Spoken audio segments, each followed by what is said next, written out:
Pessoal, hoje eu vou falar sobre uma frutífera da Amazônia, da família do cajá, do caju, da manga, uma anacardiácea. Essa planta é chamada no Baixo Rio Amazonas, de onde ela é nativa, ao redor de Belém, aqueles furos de breves e região, é chamada taperebá cedro ou simplesmente fruta de cedro.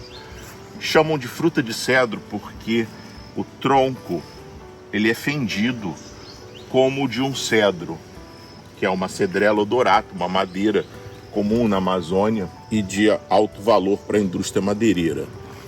O nome vulgar para essa fruta, que nada tem a ver botanicamente com o cedro verdadeiro, é justamente em função dessa aparência do tronco fendido. Aqui no sítio nós temos 3 árvores dessa espécie, que na Amazônia é uma árvore gigantesca, porque ela é uma planta dioica, ou seja, cada indivíduo, cada planta pode produzir apenas flores masculinas ou apenas flores femininas. Por esse motivo eu plantei 3. Uma aqui, outra aqui. Essa aqui vocês podem até observar melhor o tronco fendido desse lado aqui. E a outra ali.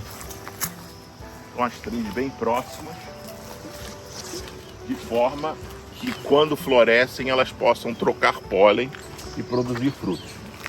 Trocar pólen masculino com feminino, conforme o sexo, entre aspas, da árvore. Ela também é uma árvore muito apropriada para você cultivar aráceas, em função do seu tronco áspero e fendido.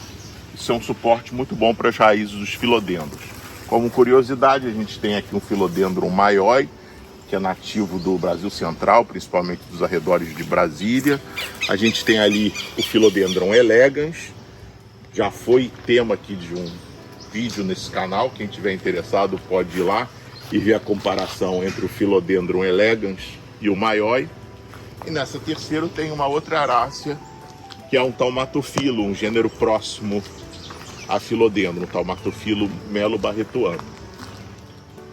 Voltando ao taperebá cedro, a árvore que dá suporte a essas aráceas, ela é uma árvore gigantesca na Amazônia, só que aqui no sítio a gente realiza podas de topo. A gente vai cortando os galhos superiores, ele vai se tornando paulatinamente mais baixo e mais esgalhado. Daqui a pouco a gente vai mostrar uma filmagem lá no Jardim Botânico do Rio de Janeiro, cujas matrizes são as mães, entre aspas, dessas 3 plantas, que são árvores gigantescas.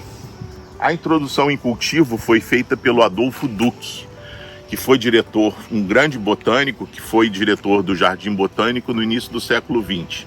Ele era entusiasta dessa espécie, porque os frutos, como vocês verão, eles são relativamente grandes, achatados e exalam um perfume maravilhoso.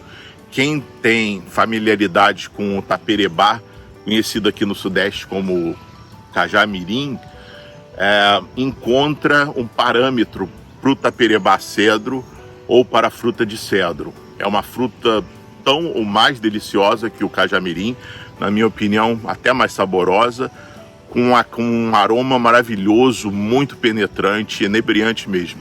Antes de ir para o Jardim Botânico, vamos mostrar as folhas aqui do taperebá cedro, porque, como eu falei, as árvores do Jardim Botânico têm muitos metros de altura, são muito altas e muito antigas.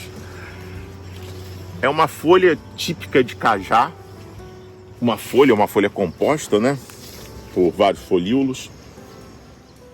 Ela é levemente discolor, ou seja, tem uma cor diferente na face superior e inferior. Mas quem tem familiaridade com folha de cajá, que é outro gênero, Spondys, porém relacionado a esse Antrocarium, vai ver que elas são muito próximas. Vou macerar aqui uma folha para sentir o aroma. Ela tem um leve aroma, não é muito pronunciado, mas lembra um pouco o fruto. O fruto, sim, tem um aroma muito pronunciado, isso certamente atrai mamíferos, provavelmente macacos, que fazem dispersão da espécie. Em Belém, essa fruta é relativamente comum de se encontrar no mercado ver-o-peso. É chamada de taperebá cedro ou mesmo fruta de cedro. Então a gente vai mostrar também os frutos e os exemplares adultos numa outra etapa desse vídeo, lá no Jardim Botânico do Rio de Janeiro. Então vamos lá.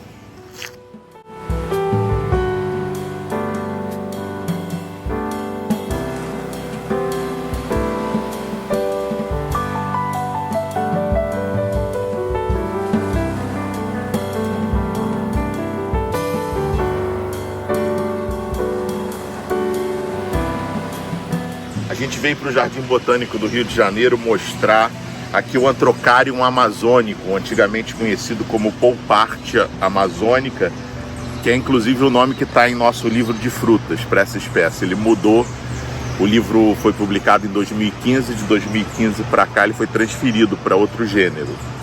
Então é a fruta de cedro ou taperebá cedro. Aqui é uma árvore adulta de mais de 100 anos, provavelmente plantada pelo Adolfo Duque no início do século XX, entre 1915 e 1920. Portanto, ela tem mais de 100 anos. Olha a altura que ela fica, né?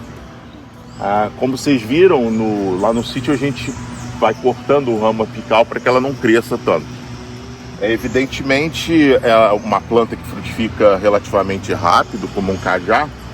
A gente consegue mantê-la em porte bem menor, usando aquela técnica que eu mostrei lá no sítio.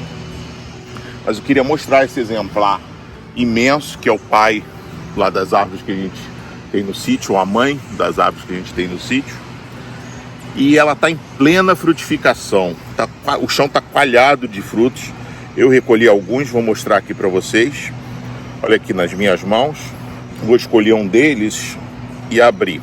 Tem uma casca fina, muito parecida com a casca da marula, que também é outra anacardiácea, né? Outra planta relacionada aos cajás e ao taperebá cedro. Quem conhece o fruto da marula vai ver que ele é muito semelhante. Então, sabor levemente acidulado, porém extremamente aromático, muito saboroso. Eu gosto dele mais, o sabor dele ainda mais do que do cajamirim ou taperebá. É uma fruta muito bacana, por isso ela é muito comercializada nas feiras amazônicas, muito pouco cultivada. Só conheço em cultivo, além de colecionadores de frutas, aqui no Jardim Botânico do Rio de Janeiro e na Embrapa Amazônia Oriental em Belém. O taperebá cedro tem um aproveitamento muito semelhante ao dos cajás. Eles, por serem frutos agridoces, levemente acidulados, eles são utilizados em vários preparos, como caipirinha, drinks, sucos, podem ser batidos com leite junto com outras frutas ou consumidos ao natural. É uma fruta excelente que devia ser mais cultivada. Então esse aqui foi o taperebá cedro, Antrocarium amazônico, inicialmente descrito como Polpartia amazônica. Foi o próprio Adolfo Duque, fica isso como curiosidade, quem descreveu a espécie. Não só descreveu, gostou tanto dela que trouxe para o Jardim Botânico do Rio de Janeiro e plantou algumas árvores que existem até hoje. Vamos mostrar no chão a quantidade de frutos.